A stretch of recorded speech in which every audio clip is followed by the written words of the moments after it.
bakit nyo naman pinagtatawanan si Senador Risa Hontiveros sa plano niya sa 2028? Ito ang sabi niya.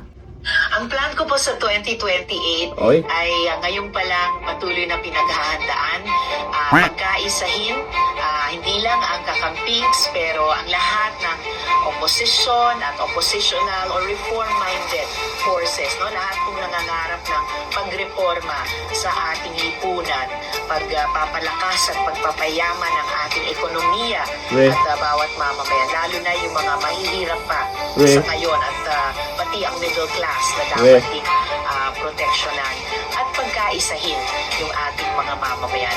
Ganun po yung elemento ng gusto kong at bala kong ipresenta namin sa 2028. Kung ano po yung casting doon sa aming slate, kung sino-sino po ang pinaka-popular, malakas, winnable. Yun po yung aming ihaharap. Talaga naman yung plano ni Senator Risa Hontiveros. Ayon dito, Risa Hontiveros handa umanong tumakbo sa ilalim ng nagkakaisang oposisyon sa 2028. Nilinaw ni Senator Hontiveros na handa siyang tumakbo sa pagkapangulo sa 2028 kung pipiliin siya ng nagkakaisang oposisyon.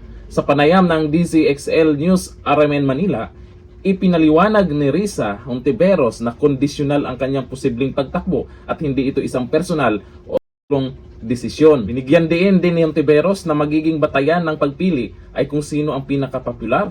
Ayun ang sabi niya, walang iba kung hindi ikaw nga. Ikaw ang gusto ni Trilili. Ikaw ang gusto niya na tumakbong pagkapangulo. Sino pa ba sa inyo?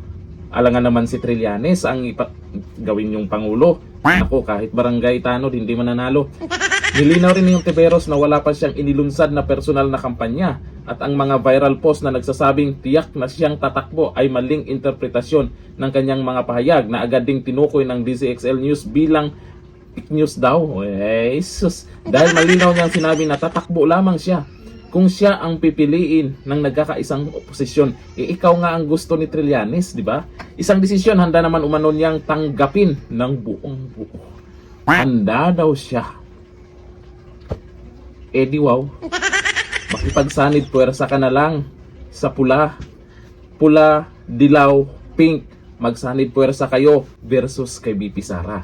Pwede yun. May pag-asa. Kung baga makakuha din kayo ng libo-libong boto ba. Pero kay BP Sara ngayon pa lang alam natin, milyon-milyon ang nakasuporta. O sa mga kakamping, meron namang mga kakamping dyan, meron ding mga pink ina dyan. Suportahan nyo ba itong si Risa? Pag siya ang tumakbo sa 2028 election, magaling na senador daw yan. Pero bakit siya pinagtatawanan sa video na yan? Ayon po dito sa mga nag-comment. Sabi ni Yotermio Olamit, grabing pangarap mo. Ano namang masamang pangarap yan? Malay natin, di ba? Manalo siya. Sabi ni Ginib Mato, ambisyosa ka talaga, madam. Madam. Sabi ni Peralta Godfrey, magandang laban yan para makikita mo itsura mo pag natalo ka. Sabi ni Hernan Dantes, wag na. Wala tayong panalo, ma'am. Sino yung pwede nyo ipangtapat kay BP Sara Duterte na malakas, na pwedeng may laban naman, na pwedeng hindi naman nakakahiya sa resulta? Sino kaya? Si Torre. Pwede daw eh. May mga dilawan din na nagsasabi at mga pink ina na pwedeng si Torre. Yun na lang talagang magiging pag-asa na pwedeng dumikit lang kayo ng kaunti. Sanib pwersa, pula, dilaw, at pink. Diba? Yun nga lang, may iba dyan. Hindi magpapatalo, nangangarap din yan na maging pangulo, kahit imposible ba? Kaya malamang, sa pink, may pambato yan. Sa pula, may pambato yan. Sa dilaw, sabay yung pink tsaka dilawan, talagang magsasanib pwersa yan. Pero yung pula, naku, may nangangarap din dyan. Hanggang dito na lang. Thank you. Bye-bye.